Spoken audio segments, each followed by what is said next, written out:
福建海警和渔政部门25号组织舰艇编队在金门附近海域开展执法巡查。当天下午，福建海警在下金海域开展综合执法演练，检验执法舰艇快速反应、应急处置能力。观察指出，这显示在台方海巡部门粗暴对待大陆渔船，导致2名渔民遇难的恶性事件发生后，大陆方面在相关海域的执法巡查已经常态化。此外，解放军东部战区日前发布的海报《回家》中包含海警等元素，背景的信息量极大，受到岛内舆论的高度关注。而连日来，台海巡部门及其主管部门官员谎话连篇，回避真相，遭到岛内舆论痛批。据中国海警微信公众号消息，2月25号，福建海警组织舰艇编队在金门附近海域开展执法巡查。巡查期间，海警舰艇采取编队航行、识别查证、警戒护渔、喊话警告等措施，加强重点海域执法巡查，有效维护有关海域作业秩序，切实维护渔民生命财产安全。当天，中国海警局还随文字配发了3张巡查现场的照片。深圳卫视注意到，图1中中国海警船前方不远处应为金门岛。图2、图3中的小艇均为台艇，而图2的中国海警船后面还隐约能看到另外2艘舰艇。此外，据农业农村部网站消息，为维护下金海域渔业生产秩序，25号，福建省海洋与渔业执法总队调派2艘渔政执法船艇，在下金海域开展渔业执法。当前正值渔业生产旺季，福建省渔业渔政部门将根据需要进一步加强海上执法力量，开展常态化渔业巡航执法行动，保障渔民合法权益和生命财产安全。在元宵佳节来临前夕，解放军东部战区发布的海报《回家》受到舆论高度关注。画面上，一只大手拉着一只小手，小手上佩戴着台湾图案的手链，大手的手腕上则是醒目的5星红旗。分析指出，海报的视觉传达要素很明确，传统佳节之际，两岸民众盼望团圆。深圳卫视还注意到，在海报的左下处特意用红色繁体字突出了金门地名，旁边还配上了福建海警局14608船的图片。分析认为，这凸显了大陆海警部门在下金海域常态巡查的动作，展现不存在所谓禁止、限制水域的坚定立场。这也是解放军发布的海报中首次出现海警元素，鲜明传达出解放军对海警行动的支持态度。台籍法律学者傅坤成认为，台湾有关方面粗暴对待大陆渔船致2人遇难，实际上是福建省省内的一个地方海上交通执法事故。海报传递出的信息很明确。在法律上，金门始终都是福建省的一部分。那么泉州市下面的这个渔船，那也是属于福建省管辖的一个领域。在同样的一个中国的概念之下，那么两岸的最高法律也都坚持一个中国的这样的一个法律情况之下，那么这个海报所凸显出来的意义非常重大，也值得我们两岸的朋友们大家共同来关注。以后循着这个路线来和平的交流发展，那么使两岸的关系越来越成熟，越来越健全。此外，海报中标注的6块红色阴影区域，正是2022年8月佩洛西窜台后，东部战区在台海周边划设的6块实弹射击落弹区。如今，解放军舰击围岛之势已是常态。台前空军副司令退役中将张延廷表示，此次金门事件之后，台当局便不敢再如此前一般私自扣押大陆的渔船，否则将引大陆方面海警船到相关海域开展执法。张延廷还表示，如果大陆海警在澎湖和马祖外海去执法，台当局的船也将不再敢过去。我们这个人是前倨后恭，以前敢扣押大陆的这个渔船，我判断这一次金门事件之后，以后不敢扣押了。扣押的话，来这边执法，你怎么办？提及台当局所谓的4条线，张延廷指出，截至目前，台湾的4条线事实上已经失去2条。所谓海峡中线早就被没收，现在外岛、离岛禁止限制水域也没有了，而接下来大陆也会逐渐没收临街区，最后再没收临海区。台军退役少将厉正杰在岛内政论节目中指出，海报画面中位于上方自北飞来的3架飞机是歼20战机，位于画面下方自南而上的2架飞机则是歼16战机，另有1艘海警船位于下金海域。大陆方面释放信息不言而喻。此前佩洛西窜台，大陆直接抹平了所谓海峡中线，塑造了台海局势的新常态。而目前正处于赖清德和蔡英文的交接期，如果蔡归赖随，甚至赖清德想更进一步的话，可以预见大陆方面一定会秉公办事。歼20是什么？是在军事上作用是踹门者的角色，因为它是隐形战机，所以它飞进来的话，我们雷达是很难去发现捕捉到它的。外界注意到事件发生后，民进党当局一度企图高调甩锅给大陆方面，但随着事件发酵，台当局逐渐自知理亏，改为低调应对。台防部门也公开表态称不会介入。本身就是为了避免战争啊，不会主动介入，介入的话会升高冲突啊。台方粗暴追逐，导致大陆渔船翻覆，酿成2人死亡的恶性事件已过去10天，反而疑点更多了。例如，一开始台方宣称海巡人员并无不当，企图掩饰其暴力行径，在家属和舆论的强烈质疑下，才承认海巡舰艇冲撞导致大陆渔船翻覆，人员伤亡，但仍不断找借口并掩盖真相。对于最为关键的现场录像，台方一开始宣称封存交检察部门，但遭到后者否认后又改口称没有录像，遭到外界质疑不符合执法程序。中国国民党籍民意代表徐巧芯23号向媒体公布了一份海巡内部人员提供的报告函，显示其中记录的时间顺序与海巡部门记者会所提供的说法有出入，他要求必须说清楚。里面针对录影与否有无佩戴密录器相关画面是完全没有提及的，我觉得这也是一个很吊诡的事情。以我以前跑海巡署的经验，我跟你讲，会有录影带啦，不可能没有。说没有是骗人的。岛内媒体还注意到，幸存的大陆渔民指控台湾海巡人员刻意冲撞导致翻船，但台海巡部门的说法却同样是一变再变。2月15号说是大陆渔民蛇行躲避导致船只翻覆，但外界质疑直线返回厦门水域就可摆脱台方追逐，为何渔民要选择蛇行？还有舆论要求公布双方船只的现状，来查明到底有无碰撞乃至多次碰撞，但相关部门一直拒绝验船。在媒体压力下，到了2月20号，台方又改口说船身的确有多次接触，但3天后的2月22号又宣称是大陆渔船自撞翻覆。海上有什么东西可以自撞翻覆？我骑一个小摩托车，我敢去撞警察车吗？我逃都来不及。是谁指示你说法呢？不就是管碧玲吗？还是谁？岛内媒体和网友认为台海巡部门撒谎成性，编造了一个又一个谎言，事关2条人命，又牵涉两岸敏感复杂的政治关系，海巡部门的处理难向死者交代。国台办发言人朱凤莲21号再次强调，台湾方面需给遇难者家属和两岸同胞一个明确交代。这个恶性事件发生以后，实际上大家也都看到了，造成了两岸关系的这个重大的创伤，不仅对大陆民众的这种对台的这种感情造成伤害，而且也影响了两岸关系的这个平稳发展，甚至在某些方面来说，导致了台海的这个局部的这种动荡不安。我觉得这个影响是伤害性是极大的，这也是意味着就是民进党当局在这个问题上也必须去承担责任。中央民族大学法学院副院长田飞龙撰文认为，台独每越界一步，大陆就跟进一步。大陆官方在谴责之外，启动实质性执法行动，宣布不承认金门的所谓禁止限制水域，并进行下经海域的常态化海巡执法行动。与佩洛西窜台后，大陆突破海峡中线，实施威慑性围岛巡航的管辖新常态具有类似性质。这不仅是大陆在依据联合国第2758号决议和中国宪法进行主权宣示，更是逐步展现和确立了治权执法的新常态，在法理和管辖实践上具有推进两岸统一的制度性进展意义。元宵节前，解放军东部战区发布了一则名为“回家”的海报，引发各方热议解读。那您对此有何特别观察呢？是的，程倩，自去年8月的越海峡之后，解放军东部战区又在舆宣层面上推出了一个爆款。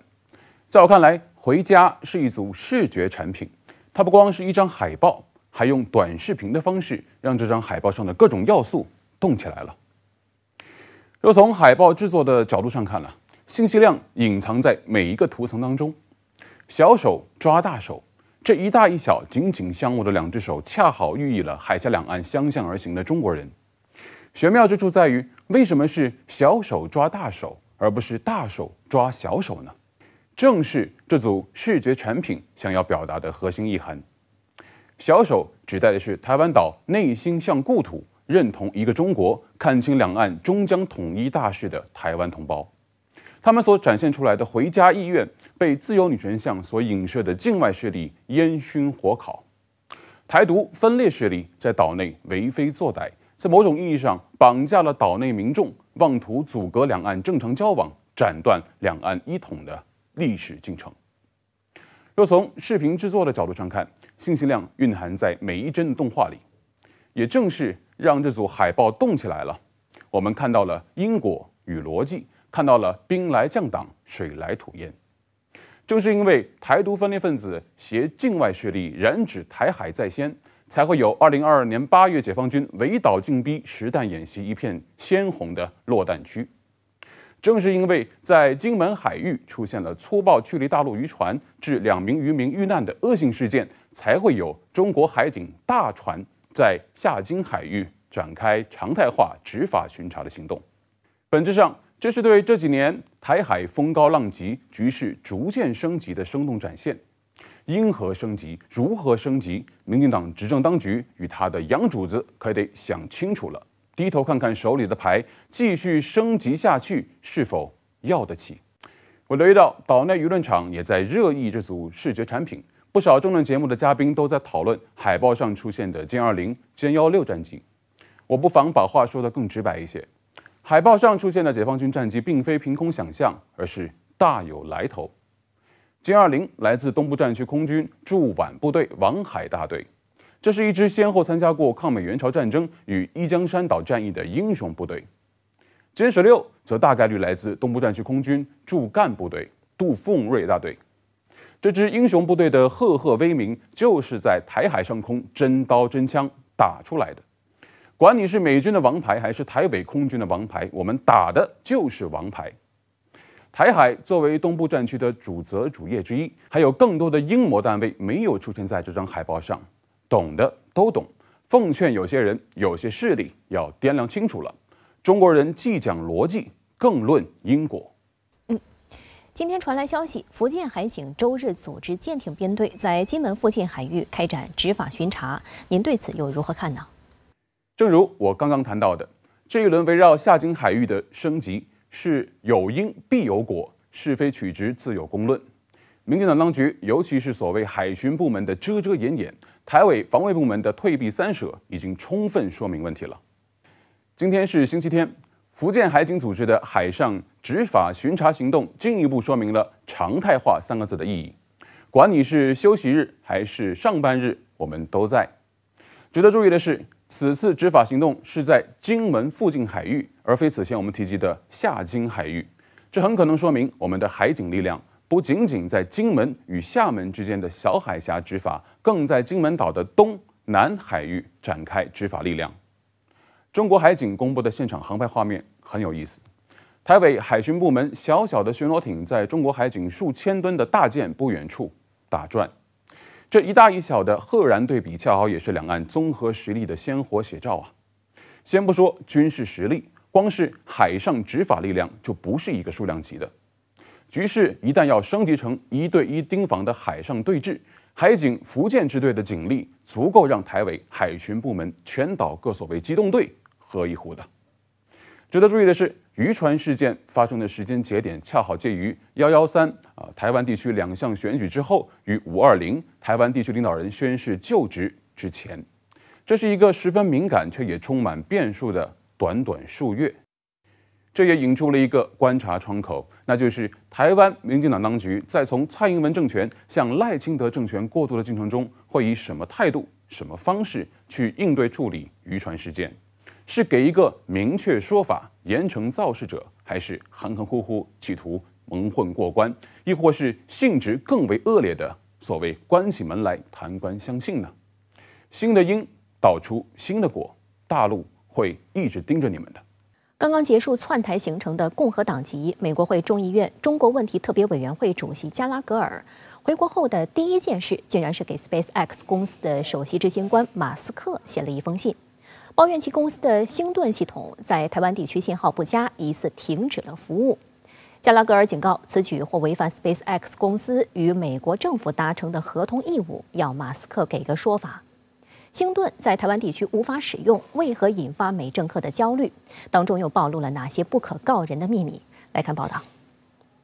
加拉格尔当地时间24号致信马斯克称，多个消息源告诉他所领导的中国问题特别委员会美国太空探索技术公司 SpaceX 星盾部门提供的卫星宽带服务，在中国台湾及其周边地区都处于不活跃状态。这封由美国消费者新闻与商业频道获得福布斯杂志首次披露的信中声称，如果不向在台湾地区的美国军队提供星盾 ，SpaceX 可能会违反其五角大楼的合同。该合同要求星盾技术客全球访问。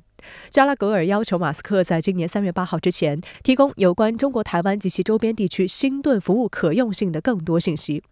2022年12月 ，SpaceX 正式在其官网主页发布了专门为政府、国防和情报部门服务的星盾卫星项目。星盾将利用星链卫星的技术和发射能力，为政府客户提供太空和地面服务。而星链是美 SpaceX 公司开发出来的一个卫星网络。自2019年5月首批星链卫星发射入轨以来，截至今年1月，其在轨数量已经超过5000颗，可以对地球表面任何可以看见天空的地方提供高速互联网接入服务。据马斯克去年2月9号在社交媒体发文强调，星链仅用于和平用途，其使用条款规定，星链的互联网连接服务不能用于军事活动。而星盾被认为是军事化的星链，除了服务对象不同，星盾还提供更高的数据安全性和保密性服务。实际上，虽然是民用网络，星链的抗干扰能力一点都不亚于传统军用数据链，这一点也被乌克兰用于俄乌冲突中。与传统数据链相比，星链的带宽提高了成百上千倍，其可以实现极低时延的高清图传。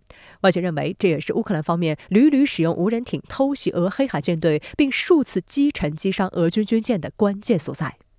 乌克兰将星链用于进攻性武器，引起了太空探索公司的反对。其高层包括马斯克本人都多次提出，这些做法违背了星链的用户协议。有多家媒体指出，太空探索公司曾经短时间停止过俄乌战场上部分区域的星链服务。去年6月，美国国防部与 SpaceX 公司达成协议，为乌克兰的星链服务买单。同年9月，美国国防部再次授予星盾一个为期1年、价值7000万美元的合同。时事评论员白梦辰对深圳卫视记者表示，加拉格尔此次致信 SpaceX 公司 CEO 马斯克，完全是一个政治化的操作，某种程度上是要将马斯克拖下水。马斯克此前曾多次表示，中国必将完成统一，台湾是中国不可分割的一部分，并质疑美国政府的台海政策。那么对于这些美国的政客来讲呢，他们并不关心整个台海的情况，他们也不关心中美关系，他们更不关心美国的这些企业在华的业务对这些企业本身的影响。那么对他们来说呢，就是把很多的议题变成一个所谓的政治化的操作，那么借助于炒作中国威胁论，借助于跟中国去制造这种人为的紧张局势，那么会对他们认为自己的政治前途带来好的影响。而加拉格尔这封信所透露的另一个危险信息，就是等于变相承认了有美军在台的事实。尽管过去美方都是秘密进行此类行动或项目，从未正式官宣，这毫无疑问违反了中美3个联合公报的精神，对外释放了错误信号。台湾联合报在本月5号的报道中就指出，美国2023年财政年度国防授权法实施后，今年起美军顾问常驻金门、澎湖台陆军2栖营，并不定期驻训台军各特战营。此外，美军自去年起开始协助台特战部队学习使用黑色大黄蜂微型无人机，以及协助撰写准则与教案。就在本周加拉格尔窜访台湾大谈军事合作之际，拜登政府于当地时间21号批准了其任内第13次军售，价值7500万美元，主要是战术数据链系统的升级计划。据报道，五角大楼预计将派400名美国政府和军事承包商人员前往台湾，以协助台军完成升级。这也不禁让外界质疑加拉格尔此时炒作星盾在台湾地区信号不佳的目的，因为他信中就危言耸动地表示，确保台湾及其周边地区的美国军事人员拥有强大的通信网络，对于维护美国在印太地区的利益至关重要。对于美方来讲，它实际上在整个印太方向上包括在台海，实际上不断的在试图部署一些涉及到卫星的一些新的设备。那么这些设备呢，很多我们说其实对于美国方面利用台岛上面的很多传感器作为美国的一种我们说这个前进侦察的相关的设备呢，其实还是起到了很大的作用。事实上，美国政客早就盯上了星链作为军事介入台湾问题的工具。去年4月，美国会众议院外交事务委员会主席麦考尔窜台期间，曾与蔡英文大谈台湾引入星链的可能性，这是非常值得警惕的一个危险动向。当时就有评论指出，美国此举有2方面的考虑：第一，通过把星链提供给台军，加强跟台军之间战场方面的情报沟通、信息整合，加强跟台湾当局的互动，加大美国在台海地区的干涉和介入力度；第二，从战场层面来看，星链系统可以让美国完全控制台湾的军事打击体系。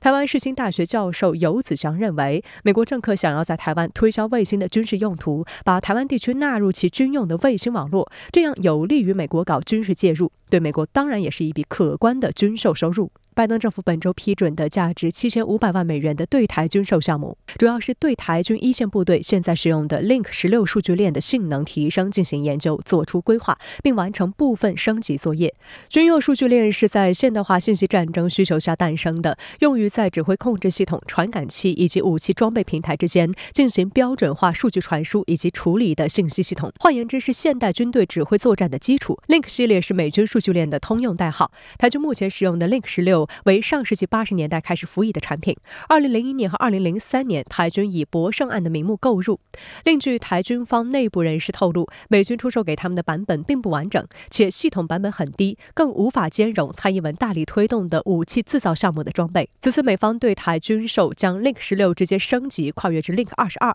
这是美军目前与北约成员国现役系统可实现实时情报和指挥信息共享。值得注意的是，去年12月，美方上一次对台军售意向也是类似的直管通勤设备与服务。综合来看，美国这2次的动作意图明显，就是希望给台湾打造升级其 C4 系统及信息化指挥系统，涉及指挥、通讯、侦测等。通过该系统，分散的作战单元之间可以实时传输、共享情报数据、战场信息等。白孟辰认为，过去美国对台军售以具体武器装备为主，其主要目的是为军工复合体攫取巨额利益。而随着美方加大对台输出指挥控制方面的装备，则是着眼于利用台湾岛的地理位置优势，进一步发挥其在以台制华中的作用。而对于我们来说呢，就是要认识到，那么在这个区域的岛内的很多的节点，那么现在已经事实上成为美国方面收集情报的可能的一些手段和途径。所以呢，我们在应对的时候，也应该要认真的重视在围绕着台海区域，可能未来这个在信息、在致电磁权，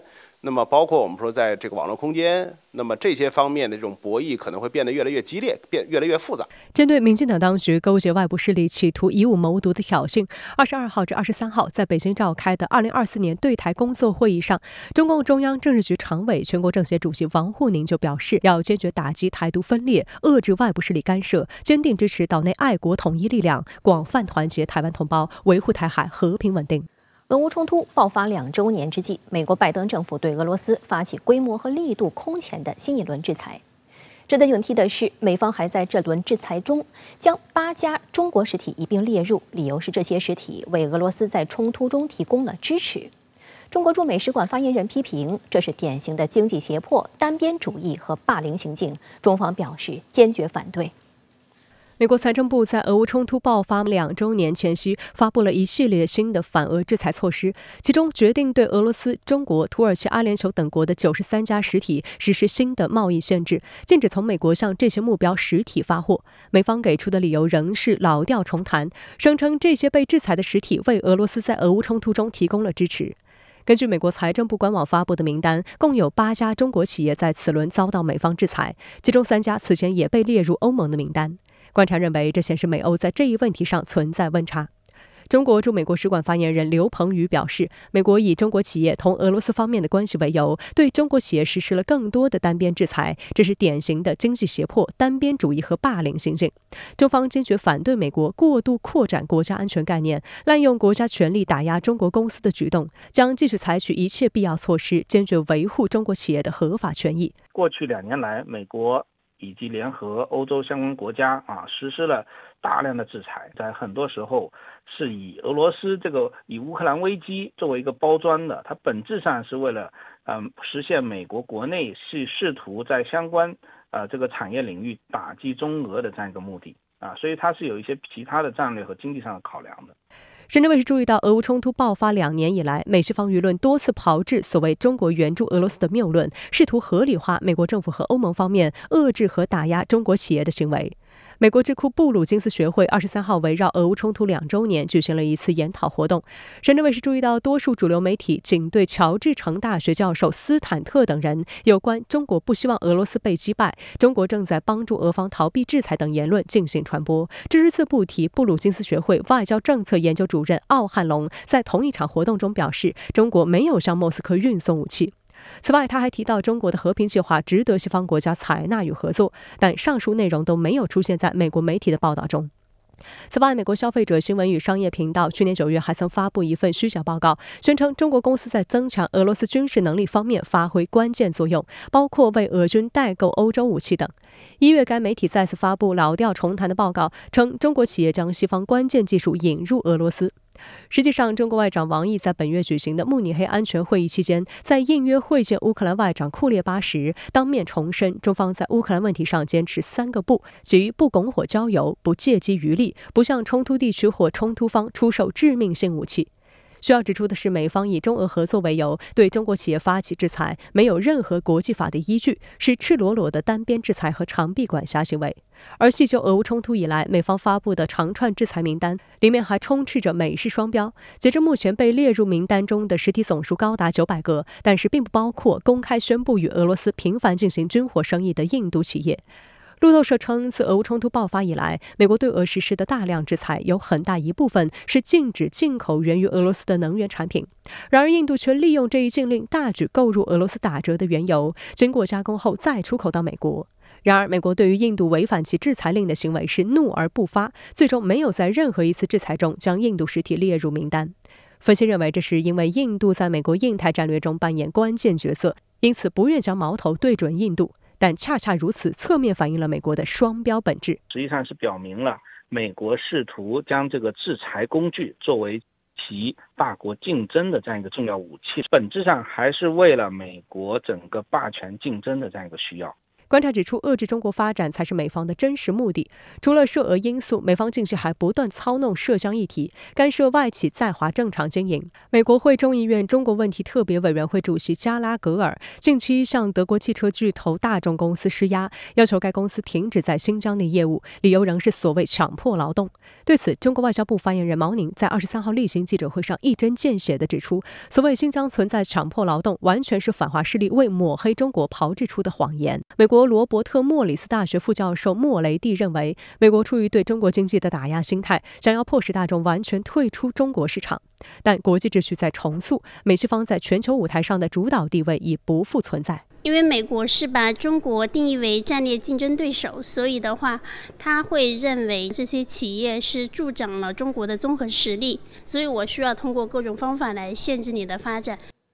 虽然23号被判罚3.55亿美元的巨额罚款，但24号，美国前总统特朗普心情大好，因为他在南卡罗来纳州的共和党初选中击败了唯一的对手黑利，进一步巩固了其获得党内提名的道路。在美国保守派的一场活动现场，特朗普再次上演拜登模仿秀，并高喊“拜登，你被解雇了”的口号。Thank you. Where am I? Thank you. And then he goes, and he points. You ever notice?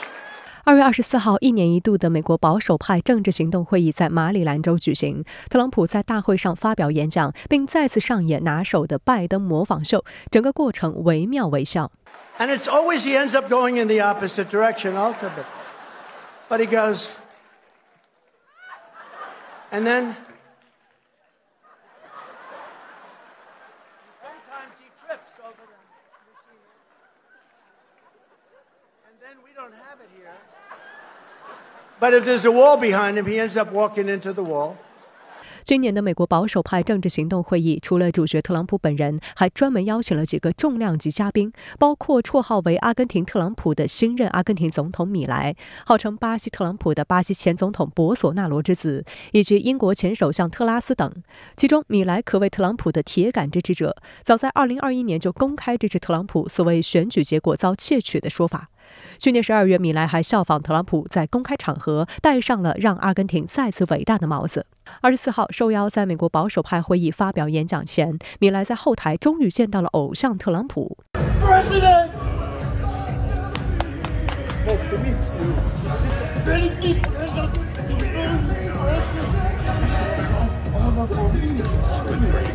两人见面的视频虽然只有1分钟，但画面中米莱的激动之情溢于言表。两人一边拥抱，一边还把对方的后背拍得啪啪作响。有现场记者还特别示意特朗普再说一句，让阿根廷再次伟大。这句话是米莱演绎自特朗普的竞选口号，让美国再次伟大。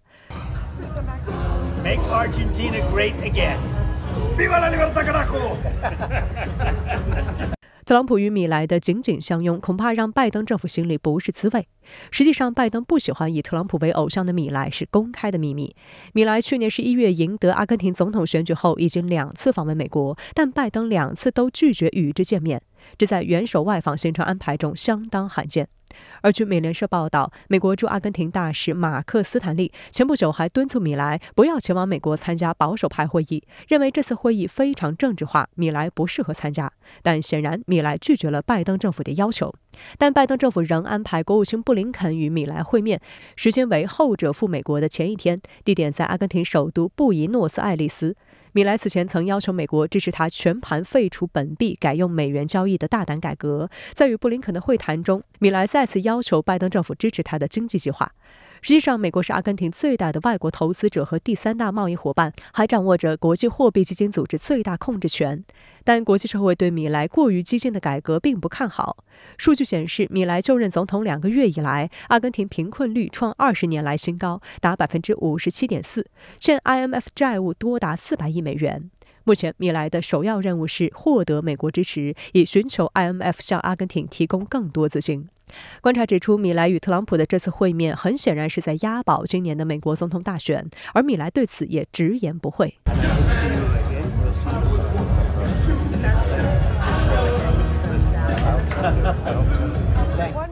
24号当天，特朗普还在南卡罗来纳州的共和党初选中，以60%比39%的巨大优势战胜对手黑利。特朗普在讲话中称，这场胜利比预想的还要更大。And our party is full of energy like never before. And I mean it. There's never been unity. There has never been unity in our party.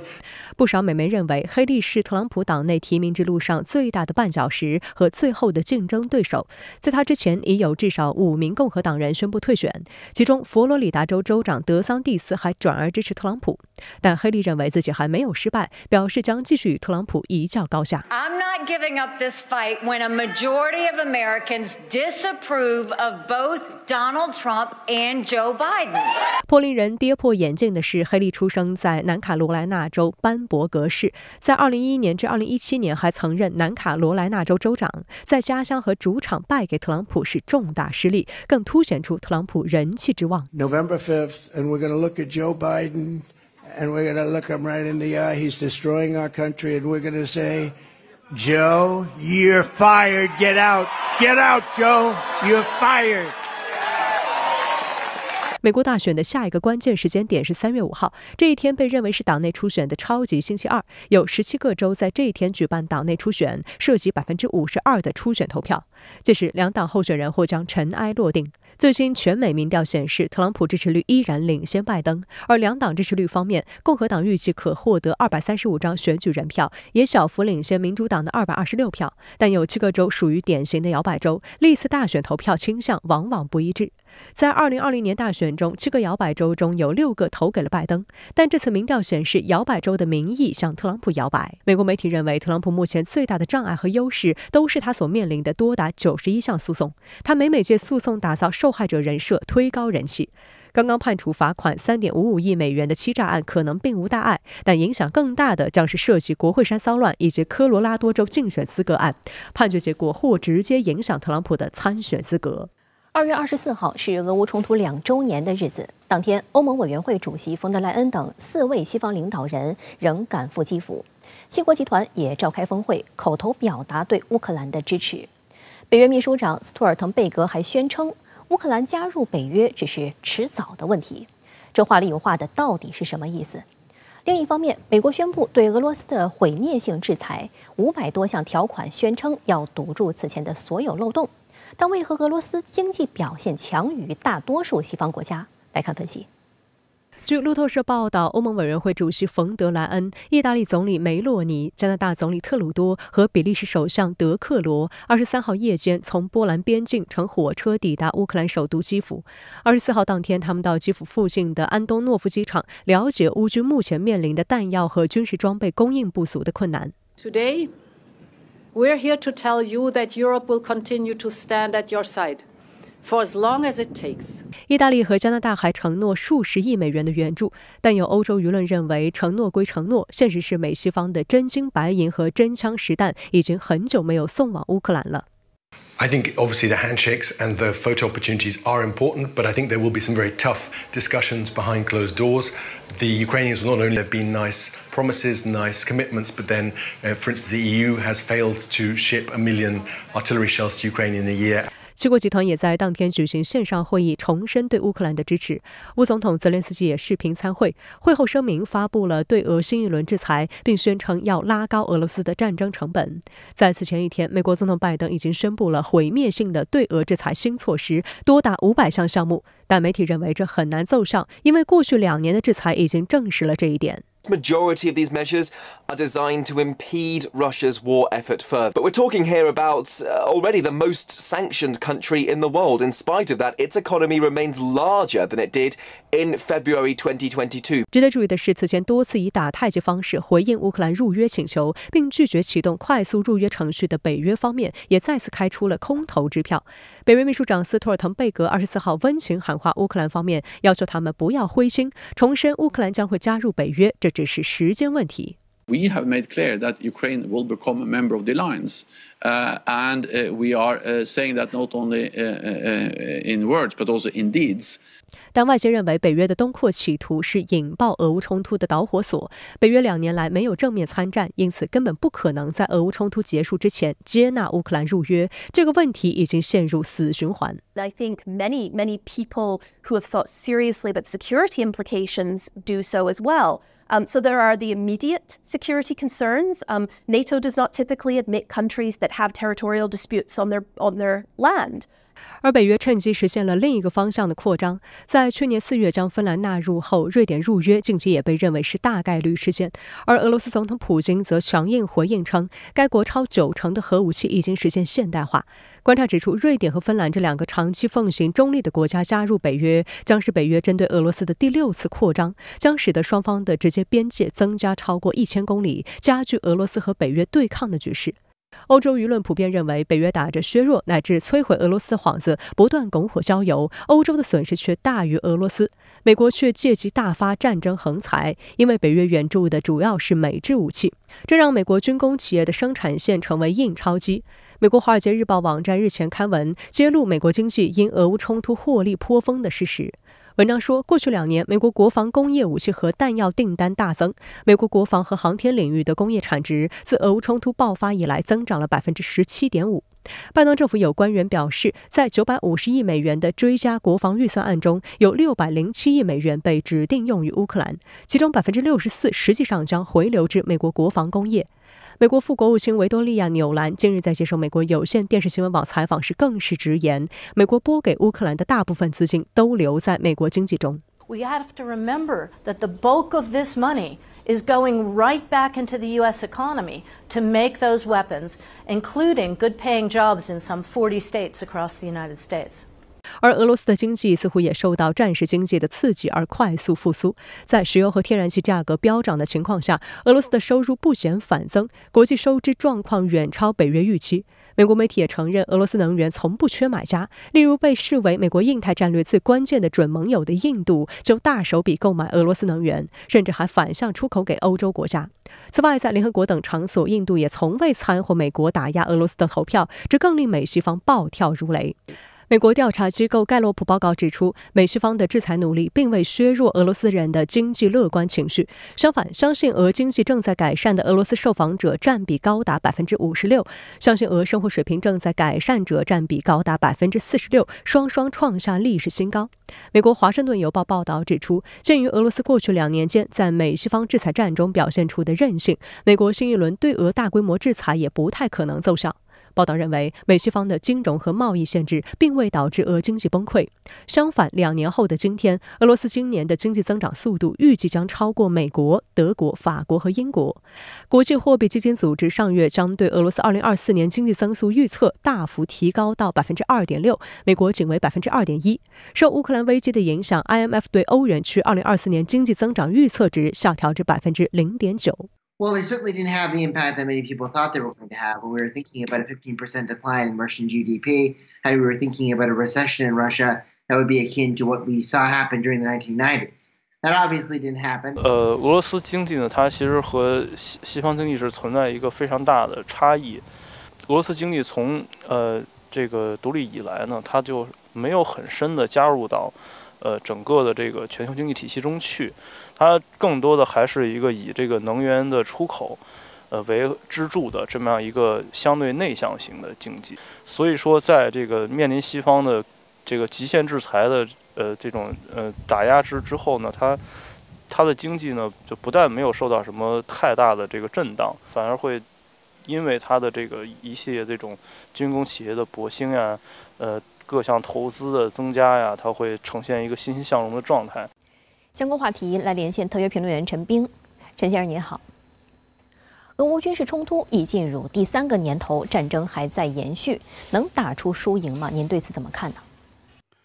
主持人好，对于俄乌军事冲突，现在说输赢呢，其实有点困难，很难确定谁输谁赢。也许呢，我们可以从战略和战术2个层面来看问题。从战略上讲呢，美国和北约似乎是赢家，把前线呢直接延伸到俄罗斯边境。当然呢，乌克兰在美国和北约眼中呢是一枚棋子。换句话说，美国和北约呢是先占地盘，先扩大势力范围，再论胜负。我们呢要特别注意到，在俄乌军事冲突2周年之际啊，匈牙利和瑞典达成了协议。瑞典向匈牙利出售4架鹰狮战斗机，匈牙利呢议会将批准瑞典加入北约。这样呢，以前反对瑞典、芬兰加入北约的所有障碍都移开了。美国和北约援乌抗俄，目的呢就是要进一步东扩，缩小俄罗斯的势力范围。所以呢，从战略上讲，美国和北约的目的呢基本达到了。乌克兰呢是被打烂打碎了，今后的重建呢将更加困难。但是美国和北约呢直接冲到俄罗斯边境了，特别是芬兰和瑞典2个中立国的选边站，使得俄罗斯对乌开战。不仅没有阻止北约东扩，反倒呢让北约把前线给推进到俄罗斯边境，这好像呢不能说是俄罗斯在战略上获胜。至于乌克兰呢，即便为了今后听战将失去一些土地，即便呢还要花好多年可能加入北约，乌克兰从今后呢也是变心了，会坚定的和美国和北约站在一起。这呢就是俄乌冲突2周年来的大事。当然呢，也不排除今后北约解散、欧盟分化。那将是未来的事，现在呢还看不出。如果从战术角度看呢，也就是战争本身来看，俄罗斯现在占据一定的优势，乌克兰在败退，美国呢没法及时的提供这个援乌资金，而且美国呢正试图把乌克兰包袱甩给欧盟。其实呀，即便美国对乌军援600亿美元能够提供，乌克兰要夺回失去的领土，打败俄罗斯也是比较困难的，甚至说呢基本没可能。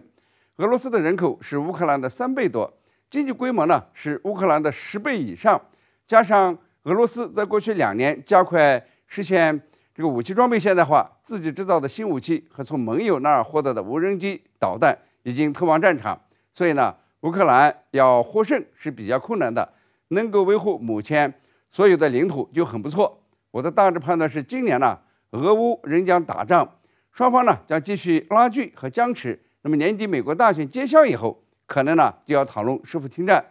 在俄乌冲突2周年之际呢，我们看到的是战略上美国和北约的图谋基本得逞，战术上呢俄罗斯占据优势，而乌克兰呢在战略和战术上都是输家。自己的国家呢被打烂了，还得靠外部势力供血才能够生存，这是多么的可怜。这几天，美国和欧盟、英国都宣布对俄罗斯加码制裁。那您认为美方号称毁灭性的制裁措施能打垮俄罗斯战时经济吗？相比欧美对俄以往的制裁，这一轮制裁呢其实不算什么。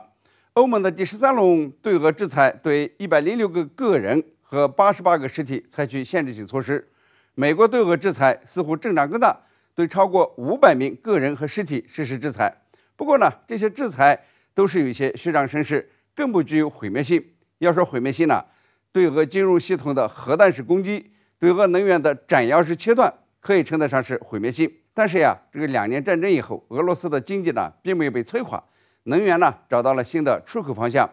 这个军备需求刺激了军工产业的发展。2023年呢，俄罗斯的 GDP 呢达到了3.6%，比大部分西方国家呢都要好。倒是欧美随着乌克兰疲劳症进一步发作，可能会减少队伍援助，靠制裁呢实际上是很难起作用的。我们再举一个例子，近期啊，这个欧美的研究机构呢拆解了朝鲜导弹残骸，据说呢是从乌克兰战场上收集的，发现了290个部件中有2/3来自美国，1/6来自欧洲。这些部件呢都不是螺丝钉啊、导线啊、外壳等普通的部件，而是构成导弹大脑的关键导航系统。美欧对朝鲜制裁了几十年都没能够制裁得了，人家呢都能够突破限制，制造出先进的导弹。那么制裁俄罗斯的结果呢就可想而知了。制裁呢是制服不了俄罗斯的，美欧重新检讨其地缘战略，也许呢才是停战谈和平的正确路径。